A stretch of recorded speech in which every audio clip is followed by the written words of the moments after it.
So if you own land and you are trying to find the funding to develop the land, there are three things that you need to know.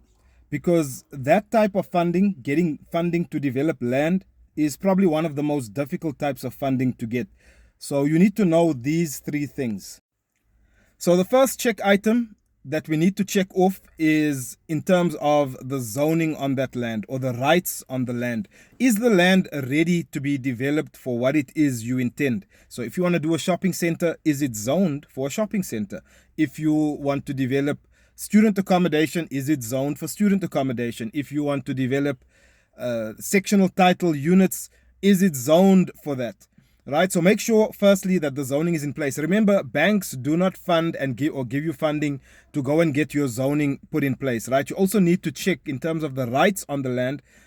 Do you have services? Right, is there water, is there sewer, is there electricity? You need to check with the municipality, are services available for that development? Because if you don't have services, it doesn't matter if it's zoned correctly, you will not be able to develop it. And for example, also another thing, if you're doing a shopping center, have you done the market studies on the land? Have you done demographic studies that demonstrate that this land is ideally located and there is a market for a shopping center in that area? So you need to spend that money, that 70 or 80,000 rand, to go and do that market study to prove that a shopping center should be developed in this area because there is a shortage in that area, right? So that's just under point number one. Under point number two, the second thing you need to look at is, do you have the experience to develop? It doesn't matter if your property is zoned. It doesn't matter if you have all the services in place. If you are only a landowner but you are not a developer, a funder is not going to give you the funding. That's the bottom line. They will not give you the funding because developments are the most risky type of property venture that you can ever undertake. It can either make you very rich or it can make you extremely broke.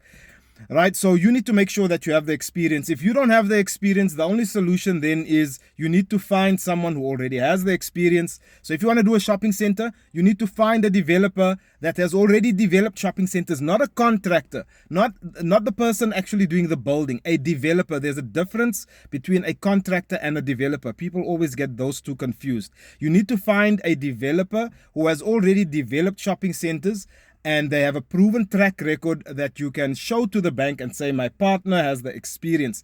If you are developing student accommodation or townhouses, you need to find a partner that has developed that. If you are doing a shopping center, but the developer you go and find has only developed townhouses, the bank will not see that as experience, right? They want to see that the developer has experience with the development type that you intend to develop, right? So you need to make sure you have a partner on board or you yourself have the experience. If you don't, chances of getting the funding, very, very slim. And then number three, do you have the balance sheet, okay, to do that development? Now, what do I mean by this, right? There's two things under point number three. The first point, let's call it point A, is remember, no funder is going to give you 100% funding. So if it's going to cost you 10 million to construct the buildings on that land, you will need to come up with at least 4 to 5 million rand of that amount, right? Because the bank is only going to give you 50, if you're lucky, maybe up to 70%. But you need to have the balance of the funding to put in, right? In order to get the funding from the bank. And then under point B of point number three, do you have the balance sheet to cover any cash flow overruns, right? Now, what do I mean by that, right? If a development, you say it's going to cost 10 million to build, but it ends up costing 12.5 million.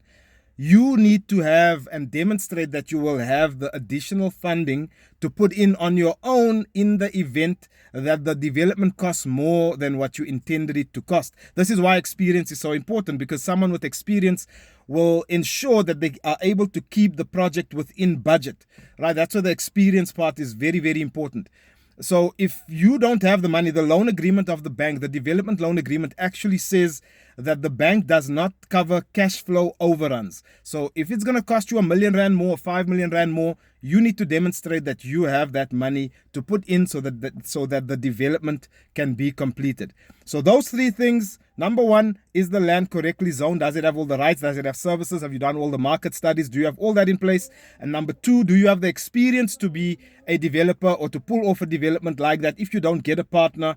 And that was number two, sorry. And then number three, make sure that you have the balance sheet, or you can demonstrate that you have the balance sheet to put in the deposit to cover the amount that the bank is not giving you, and also to cover any cash flow overruns that the development might experience, because the bank is not going to cover that for you.